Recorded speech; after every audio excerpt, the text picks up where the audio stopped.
우리 주변에 계신 분들과 함께 인사 나누시고 우리 말씀 함께 듣기를 원합니다. 오늘 인사는 좀 단명하게 아주 간단하게 인사하시는데 꼭 3명 이상 하셔야 됩니다. 몇 명 이상요? 3명 이상 인사하시는데 다른 인사하지 마시고 축복합니다. 그렇게 인사하시고 손잡아 주시고 그렇게 인사하겠습니다. 축복합니다. 축복합니다. 축복합니다. 네, 축복합니다. 네, 축복합니다. 네, 축복합니다. 축복합니다. 축복이 정말 큰 은혜인 줄로 믿습니다. 누가 이거 해줍니까? 누가 이걸 해주겠습니까? 누가 이 마음을 가지고 축복을 하겠습니까? 우리가 함께 예배 하나님 앞에 모일 때마다 또 예배 드릴 때마다 또 우리 성도의 거룩한 공교회의 교제가 이루어질 때마다 우리가 세상 사람들처럼 무덤덤한 죽어있는 심령이 아니라 내 안에 살아계신 하나님의 사랑으로 인해서 그 하늘의 축복을 날마다 전하고 또 누리고 받고 살아가시는 우리 모두가 되시기를 바랍니다.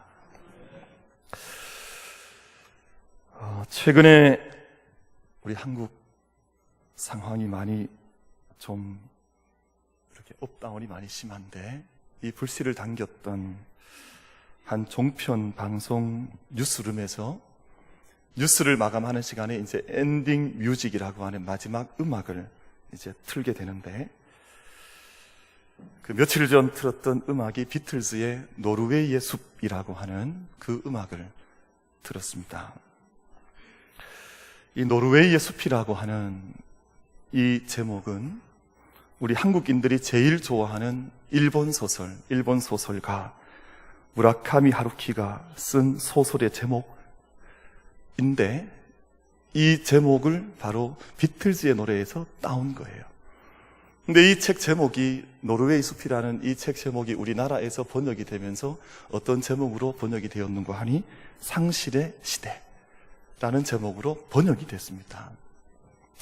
아마 이 뉴스룸의 앵커의 생각 속에는 우리가 이런 뉴스를 전해야 하는 오늘 우리 시대가 상실의 시대가 아닌가 하는 아마 메시지를 주고 싶었던 것 아닌가 하는 생각을 가지게 됐습니다. 그런데 많은 사람들이 지금은 우리가 상실의 시대를 넘어서 무슨 시대를 산다 그럽니까? 순실의 시대를 산대요. 많은 사람들의 이야기가 그렇습니다. 저는 생각해 보니까 우리가 순실의 시대를 넘어서서 망연자실의 시대를 사는 것 아닌가. 우리가 사는 오늘 우리 시대가 정말 꿈꾸는 것 같은 상황에 직면해 있어서 이게 단순히 상실의 시대가 아니라 순실의 시대가 아니라 망연자실의 시대가 되어져서 정말 우리가 어디에 기준을 두며 어디에 소망을 걸며 살아갈 수 있을까 하는 우리의 삶에 대한 근본에 대한 이 지각 흔들림, 쉐이킹 파운데이션이라고 하는 우리 근본이 흔들리는 것 같은 다 그런 느낌을 가지고 살게 됐습니다. 한 초등학교 10월 말, 우리 어제까지였죠. 우리 지난주까지였는데 10월 말 평가시험 4번 문제에 이런 문제가 나왔습니다. 다음은 무엇을 말하는지 쓰시오. 그 지문이 어떻게 적혀 있었는가 하니 국가 살림을 위한 돈을 어디에 어떻게 나누어 쓸지 계획한 것이다. 이것을 이제 아이가 답을 해야 하는 것입니다. 그런데 이 아이가 무엇이라고 답을 썼는가 하니 최순실이라고 썼어요. 원래 답은 국가 예산인데 아이의 생각 속에는 이 모든 국가 예산을 다 계획하고 집행하는 이가 최순실 아닌가 해서 아이가 그렇게 쓴 거예요. 아이의 마음속에 비춰진 어른들의 세계, 아이의 마음속에 그려지게 될 자기가 살아가야 할 이 세상의 가치관과 그림이 어떻게 아이 마음속에 그려질까 생각하면 정말 밤잠을 자기 어려운 시대가 아닌가 하는 생각을 해봅니다. 우리나라가 지금 심한 진통과 열병을 앓고 있다. 저는 그렇게 생각을 합니다. 심한 열병을 앓고 있는데 사랑하는 성도 여러분, 병이라는 것이 다 그렇듯이 병을 이겨내면 건강을 회복하게 되고 새로운 생명길을 우리가 걸어서 그렇게 생명을 누리며 살아갈 수가 있습니다. 그러나 병을 잘 치료하지 못하고 그냥 뿌리채 병의 근원을 남겨두게 되면 병이 깊어지게 되고 치명적으로 건강을 잃어버려서 병든 삶, 병약한 삶을 살 수밖에 없습니다. 저는 어릴 때 사과집 아들이었더랬습니다. 저희 할아버지께서 이제 가수원을 하셔서 사과 농사도 저도 참 제가 이렇게 기공자처럼 생겨도 제가 참 약줄도 많이 잡고 또 뭐 풀도 많이 지러 다니고 고생을 많이 했습니다. 사과를 보면 대단히 신비한데요. 사과가 겉이 무슨 탄저병이나 뭐 이런 어쨌든 병들이 있어서 작게 썩어져 있어요. 그러면 이것이 썩었구나 라고 해서 그것만 이렇게 살짝 드러내면 될 것 같은데, 사과를 잘라보면 그 썩어 있던 자리가 어디까지 연결되어 있냐 하면 그 사과 씨에까지 연결되어 있는 거예요. 도려내고 나면 정말 먹을 것이 없을 만큼 썩는다고 하는 것이 그처럼 무섭고 큰 일입니다.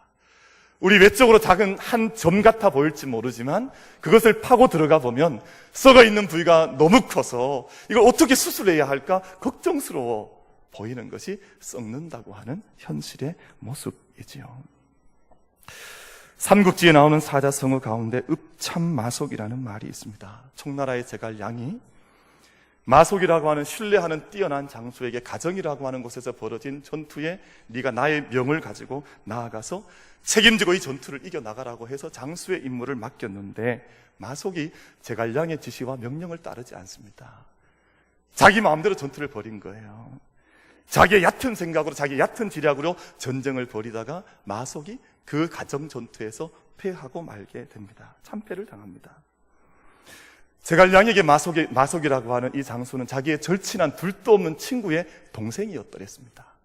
자기의 가장 절친한 친구의 동생이요, 수많은 사람들이 정말 유능한 인재라고 자랑하고 함께 칭송하는 그런 장수였는데, 제갈량이 눈물을 머금고 마속의 목을 베입니다. 그것이 읍참마속이에요. 읍이라고 하는 말이 눈물 흘리다, 통곡하다, 눈물을 쏟아내다 하는 그런 읍이거든요. 눈물 흘리면서 마속을 잘라내지 않으면 지금 이처럼 난세에 우리가 어떻게 이 나라의 모든 전투를 이길 수 있겠느냐 하는 눈물 속에서 고통스럽지만 자기의 상한 부분을 잘라냈던 겁니다. 저는 그리 믿습니다. 우리 모두가 살고 나라가 새로워질 수 있는 길이 있다. 우리의 영혼이 어둡지 않고 우리의 영혼이 이 땅 가운데 주저앉는 것이 아니라 틀림없이 영적인 삶을 다시 한번 살아내어서 주님 앞에 영광스럽게 쓰임받을 수 있는 길이 있다라고 믿습니다. 저는 그것이 우리가 하나님 앞에 가져야 하는 참회의 시간이에요. 참회의 시간은 마치 내 안에 있는 마속이 있다는 거예요. 내 안에 하나님의 뜻을 받들지 않았던 마속의 속성이 내 안에 있는데, 우리가 나에게도 내 스스로가 하나님 앞에서 읍참마속하는, 내가 눈물을 흘리면서 내가 잘라내어야만 하는, 그래야 하나님께서 우리를 살려주시는 믿음의 길이 있기 때문에 그 길이 참회의 길이요, 눈물 가운데 우리가 하나님 앞에서 정리해야 할 영적인 길이다 라고 믿는 것입니다. 오늘 저희들처럼 모순과 상실의 시대를 살았던 사람이 바로 하박국이라고 하는 선지자입니다. 하박국 선지자는 대단히 뛰어난 영적인 사람이어서 오늘 하박국은 대단히 짧은 선지서인데요, 3장으로 기록되어 있는데, 이 3장은 하박국이 하나님께 질문을 던지면 하나님께서 답변을 주시고, 그 답변이 자기 마음속에 차지 않으면, 도무지 이해가 되지 않으면 다시 그 질문을 가지고 하나님 앞에 나아가서 하나님 이것이 무슨 뜻입니까? 왜 하나님 이렇게 하십니까? 라고 자기의 모든 것들을 강력하게 쏟아내었던 믿음의 사람, 의인과 같은 삶을 살았던 사람이 바로 하박국이라고 하는 선지자였습니다. 이 하박국 선지자가 도무지 이해되지 않는 것이 있었습니다. 정말 내 마음속에 하나님 섬기면서 살아가는 동안 하나님 이것은 이해가 되지 않습니다 라고 하나님 앞에 자기의 가슴을 깨뜨리면서 쏟아내면서 던졌던 질문의 말씀이 우리 1장 2절과 3절 말씀, 3절과 또한 4절 말씀인데요, 우리 2절, 3절, 4절 말씀을 하박국 선지자의 심정으로, 또한 우리가 하나님 앞에 이 시간 서 있는 믿음의 사람들의 심정으로 이 말씀을 같이 한번 읽어보기를 원합니다. 우리 2절부터 4절 말씀까지 한번 같이 읽겠습니다. 시작. 여호와여, 내가 부르짖어도 주께서 듣지 아니하시니 어느 때까지리까?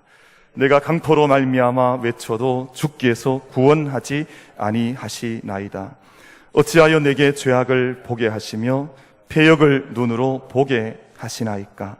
겁탈과 강포가 내 앞에 있고 변론과 분쟁이 일어났나이다. 이러므로 율법이 해이하고 정의가 전혀 시행되지 못하오니 이는 악인이 의인을 애워쌌으므로 정의가 굳게 행하여 짐이니이다. 아멘. 하나님, 왜 이런 불의와 폭력을 저에게 보게 하십니까? 하박국의 외침입니다. 하나님, 제가 하나님께 부르짖을 때 저의 부르짖음 듣지 아니하시니 언제까지 이 땅에 구원의 역사를 하나님 보여주시지 않겠습니까? 그렇게 외치고 있지요. 하박국 선지자 당시에 유다를 다스려 나갔던 왕은 여호야김이라고 하는 왕이었습니다. 이 왕 이름이 별로 마음에 들지 않아요. 왜냐하면 여호야김이에요. 김씨였던 것 같아요. 저도 김씨인데 왜 이런 왕이 다스렸는지 잘 모르겠어요. 여호야김 왕이 하나님 말씀 듣기를 거부했습니다. 예언자 우리야라고 하는 하나님의 예언자를 심지어는 죽이기도 했습니다. 여호야김이었습니다. 성경 말씀 두루마리를 자기의 손으로 사람들, 수하들을 시켜서 불태워버리게 했습니다. 말씀 필요 없다, 예언자 필요 없다, 선지자 필요 없다. 나라는 점점 부패했고 타락했고 지배계층은 법을 무시했습니다. 우리 3절과 4절 말씀에서 잘 보여주고 있지 않습니까? 정의는 사라져버리고 부정이 판을 치고 하나님의 영으로 사는 사람들이 아니라 세상의 영에 잇대어져서 세상의 가치관에 철저히 지배를 당하는 지도자들이 판을 치는 세대가 바로 하박국의 세대였습니다. 요즘 우리가 몇몇일 때 듣고 있는 세상의 모습과 다를 바 하나 없는 모습이 하박국 시대에도 그대로 있었고 오늘 믿음 안에 살아가는 오늘 우리들 안에도 그대로 있는 것이 이 세상의 현실이지요. 근데 하박국이 도무지 더 이해할 수 없는 것 한 가지가 있었는데 하나님께서 이런 안타까운 하박국 선지자의 외침에 대해서 그래, 내가 이제는 갈대아 사람들을 들어서 너희 유다를 치겠다라고 말씀하는 거예요. 하박국이 하나님의 음성을 듣고 더 이해할 수가 없었습니다. 하나님, 이 땅이 어두운데 하나님 어떻게 해서 더 큰 악인의 손길을 통해서 이 유다 나라를 치려고 하십니까? 이것을 하박국 선지자가 도무지 이해하지를 못했습니다. 내적인 갈등은 더 커져만 갔고 하나님께 자녀들이 불의를 행하실 때 그들을 하나님께 직접 돌이켜 주셔야지 왜 이처럼 어처구니 없는 자들을 일으키셔서 이 땅이 이토록 더 어렵게 만들어 나가십니까? 그렇게 하나님 앞에 외친 겁니다. 기도한 겁니다. 이제 이렇게 답답한 마음을 품고 성루에 올라와서 망대 위에 올라가서 내가 하나님의 주시는 음성 듣겠다라고 생각해서 망루에 올라가 있는 상황이 오늘 하박국 2장의 배경입니다. 하나님, 왜 이 땅에 불의가 있는 것입니까? 이 땅이 정말 이처럼 어두워져서 망할 수밖에 없는 세상인 것입니까? 하나님 뜻이 무엇이며 하나님 정해 놓으신 하나님의 길과 계획이 어디에 있습니까? 라고 하박국이 질문하고 기다릴 때 하나님으로부터 응답이 왔습니다. 하나님께서 무엇이라고 응답하시는 거 하니 하나님께서 주신 응답은 기다리라는 것입니다. 기다려라. 나의 계획이 없는 것이 아니라 나의 계획이 있기 때문에, 나의 모든 길이 있기 때문에 너는 기다리라 하나님 말씀하십니다. 이 묵시는 정한 때가 있나니 그 종말이 속히 이르겠고 결코 거짓되지 아니하리라. 비록 더딜지라도 기다리라. 지체되지 않고 반드시 응하리라. 이것이 묵시의 말씀이었습니다. 그리고 오늘 저희가 함께 말씀을 마지막 맺었던 2장 4절 이후에 2장 5절부터 2장 전체의 말씀은 유다 땅을 쳤던 바벨론에 대한 심판의 말씀으로 마지막 절까지 채워져 있습니다. 돌이킬 수 없는 무서운 심판이 유다뿐만 아니라 바벨론 가운데도 임할 것이므로 너는 그때를 기다리라. 네가 지금 다 이해할 수 없느냐? 이해할 수 없다. 그러나 나는 나의 길이 있으므로 내가 지체하지 않고 반드시 모든 것들을 거짓됨 없이 이룰 것이므로 너는 이때를 기다리라고 하나님께서 하박국 선지자에게 말씀을 하셨습니다. 그 심판과 구원의 때가 하나님의 계획인데 그때가 되면 이 땅이 그토록 섬기기 원했던 우상들은 아무런 맥을 주지 못하고 아무런 도움이 되지 못하고 너희 앞에 나타나게 될 것이다.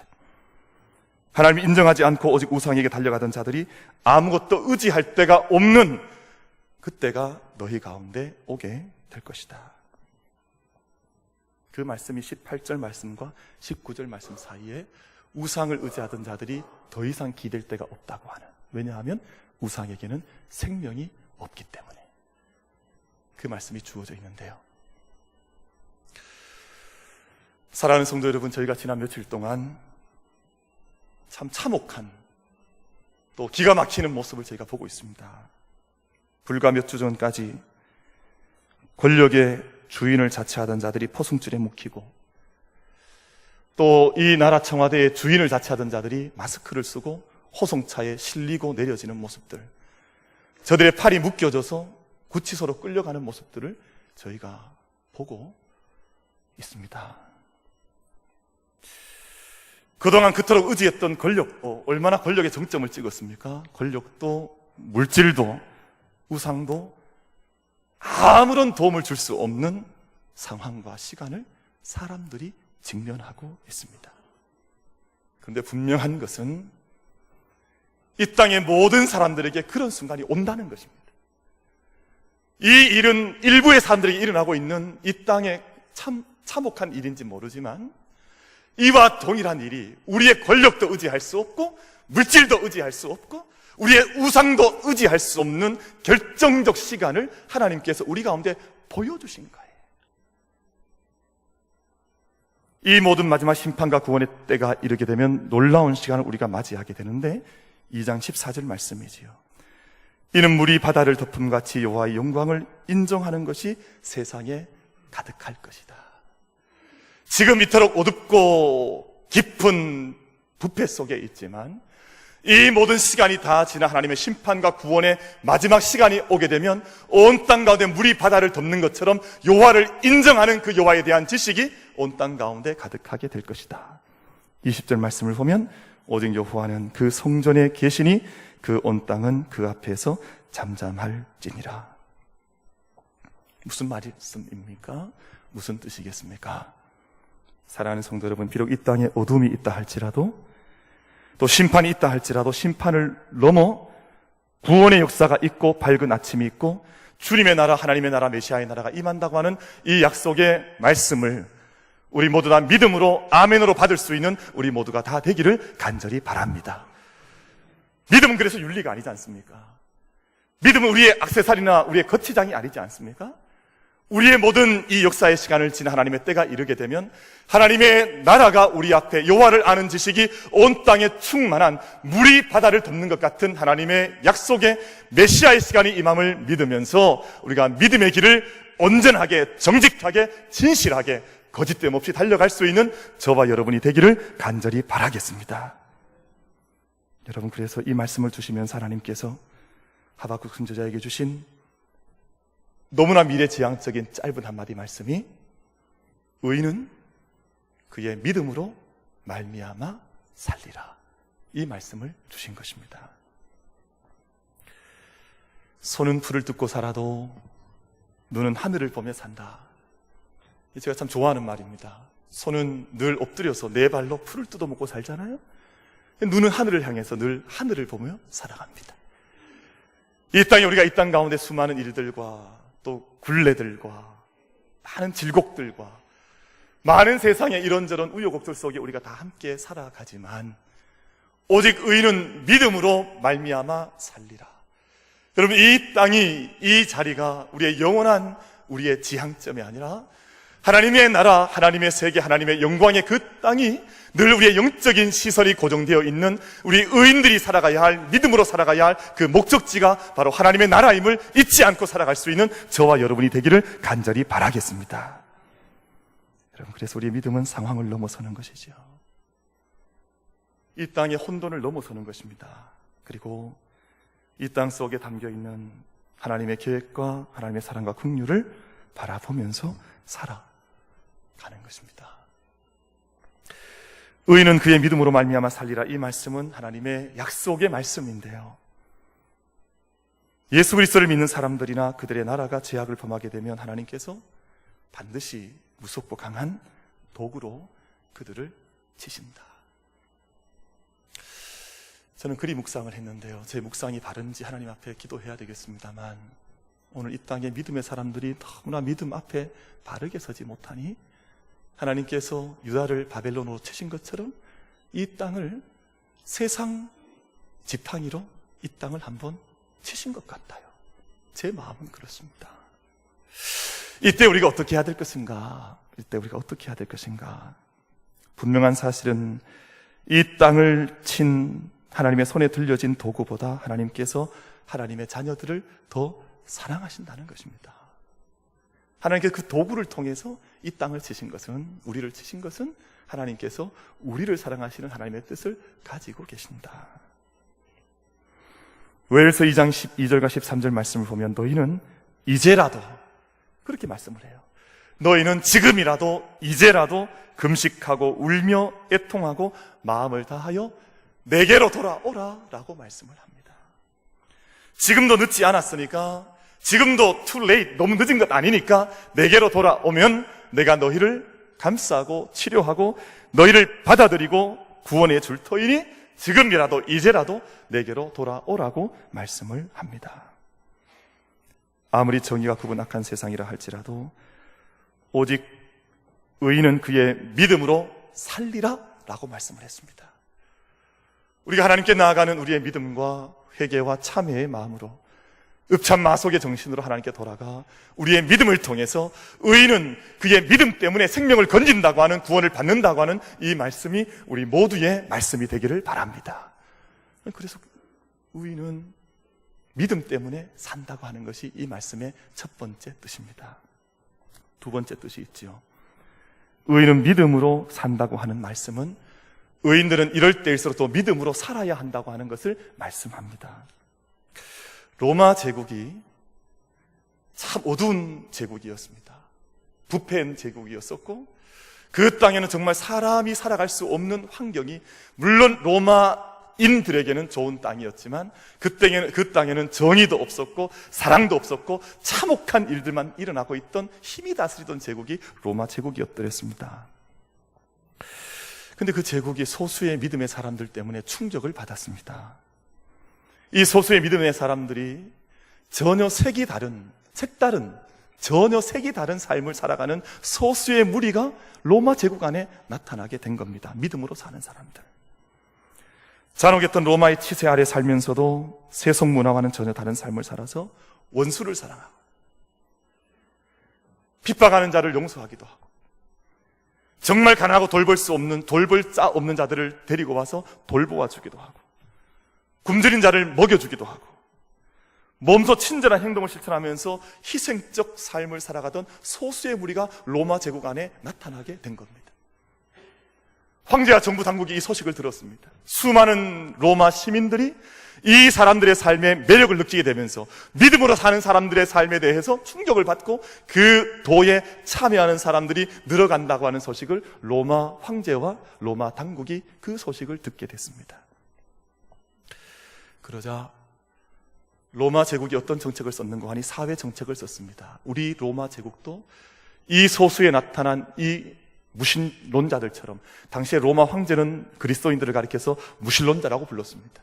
왜냐하면 이 세상의 신은 황제 나인데 엉뚱한 무리들이 나타났으니까 이들은 무신론자라고 그렇게 불렀던 거예요.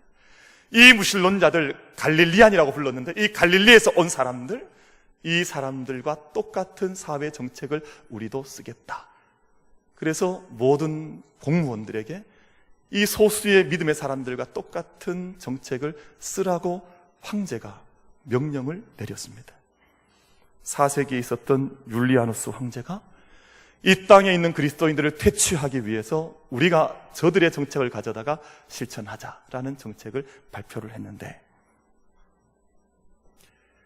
로마의 이 칙령이, 정책이 실패했습니다. 왜냐하면 사랑하는 성도 여러분, 믿음으로 산다고 하는 것은 흉내내서 되는 것이 아닙니다. 믿음으로 산다고 하는 것은 다른 사람이 그렇게 살아가니까 좋아 보이니까 내가 흉내낸다고 해서 성령의 삶을 살아가는 것이 아닙니다.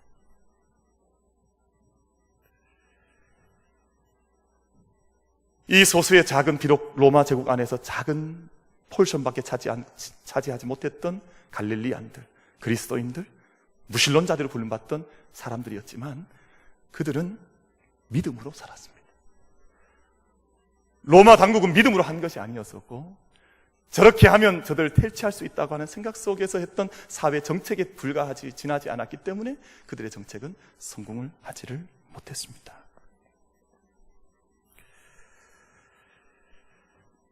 지금과는 비교할 수 없을 만큼 비참한 세계가 로마 제국이었는데, 그런 세계 속에서 소수의 그리스도인들이 하나님의 사랑을 선포하고 또 그것을 믿음의 삶으로 직접 입증해 나가면서 로마 제국 속에 강력한 충격을 던져주면서 살았습니다. 그리스도인 귀족들은 자기의 불의를 포기했습니다. 여러분, 우리 정책으로만 보자면 우리나라 정부도 얼마나 좋은 정책이 많았습니까? 문화 융성, 또 뭐 이런저런. 그 모든 것 속에 믿음이 없으니까 결국은 부패로 귀착되는 것 아닙니까? 소수의 그리스도인은 노예를 끌어안아줬습니다. 민족성을 따지지 않았고 모든 누구와도 교제할 수 있었고 성령의 공동체를 기도 가운데 만들어 나갔습니다. 이렇게 믿음으로 살아갈 때 로마가 줄 수도 없고 흉내낼 수도 없는 역사들이 교회를 통해서 이 땅 가운데 퍼져나가기 시작했던 것입니다. 말씀을 좀 정리하고 싶은데요, 하박국 선지자가 당시의 유다의 부패와 그리고 하나님의 응답이신 내가 갈대아를 들어서 유다를 치겠다고 하는 말씀을 다 이해할 수가 없었습니다. 하나님의 계획을 이해하지 못했었다가 비록 세상이 죄악 가운데 빠져들어가도 의인은 믿음으로 말미암아 살리라 하는 이 말씀을 듣고 하나님 앞에 다시금 나아가기를 시작을 했습니다. 의인은 믿음으로 말미암아 살아야 한다는 이 말씀을 붙들고 이 말씀을 받고 나서 불렀던 노래와 기도와 찬송이 바로 하박국 3장의 말씀인데, 3장 2절에서 하박국이 이렇게 기도를 하지요. 여호와여, 내가 죽게 대한 소문을 듣고 놀랐나이다. 여호와여, 주는 주의 일을 이 수년 내에 부응하게 하옵소서. 이 수년 내에 나타내시옵소서. 진노 중이라도 긍휼을 잊지 마옵소서. 많은 교회들이 이 부흥을 인용했었는데요, 이 부흥은 한 교회가 외적으로 부흥한다고 하는 그런 의미를 가진 말이 아니었습니다. 하나님의 나라가, 하나님의 메시아 왕국이, 하나님의 통치하심이 우리의 뼛속 깊숙이, 영혼 깊숙이 우리 가운데 다가와서 정말 이 땅에 하나님을 아는 지식이 마치 바다가 온 땅을 덮음처럼 하나님을 아는 그 부흥이 일어나게 하여 주시옵소서라고 하는 부흥이었었지, 개교의 부흥을 말하는 그런 부흥이 아니었습니다. 그리고 마지막 17절과 18절 말씀에서 저는 이 찬송을 우리 교회에서 참 많이 부르는데, 우리가 이 노래를, 이 부흥, 이 가스펠을 잘 이해하지 못하고 부르는 것이 아닌가 하는 생각을 할 때가 많아요. 눈물 속에 부를 수밖에 없는 노래가 무화과 나무 잎이 마르고라는 찬송입니다. 17절과 18절 말씀을 보면 이렇게 기록되어 있지요. 비록 무화과 나무가 무성하지 못하며 포도나무에 열매가 없으며 감람나무에 소출이 없으며 밭에 먹을 것이 없으며 우리의 양이 없으며 외양간에 소가 없을지라도 나는 여호와로 말미암아 즐거워하며 나의 구원의 하나님으로 말미암아 기뻐하리로다. 주 여호와는 나의 힘이시라 나의 발을 사슴과 같게 하사 나를 나의 높은 곳으로 다니게 하시리로다. 믿음 속에 하나님의 계획이 고백이 되어진 거예요. 하박국이 하나님의 공의와 사랑을 확신하게 됐습니다. 그리고 그 고통 속에서도 하나님을 찬양하는 것입니다. 하나님께서 나의 힘이 되신다고 고백하는 것입니다. 사랑하는 우리 만민교회 모든 성도 여러분, 정말 이럴 때에 이런 우리 믿음의 삶의 상황 속에서 우리가 더욱 의인은 믿음으로 말미암아 살리라 하는 이 말씀을 붙들 수 있는 우리가 되기를 바랍니다. 믿음의 위로, 믿음의 능력, 믿음의 약속 속에 의인은 다른 것이 아니라 오직 믿음으로 산다. 사랑하는 성도 여러분, 이번 한 주간 기도의 자리에 여러분을 초청합니다. 우리 믿음의 자녀들 위해서 우리가 정말 무엇을 할 수 있을까? 우리가 다 함께 이 한 주간, 다가오는 3주간 동안에 우리 믿음의 자녀들을 위해서, 믿음의 자녀를 위해서 눈물을 흘리고 믿음의 자녀들을 위해서 우리 자녀들이 믿음으로 살아갈 수 있도록 우리 자신을 하나님 앞에 올려드리며 기도의 단을 쌓을 수 있는 한 주간, 또 이 주일 되시기를 주님의 이름으로 축원을 드리겠습니다.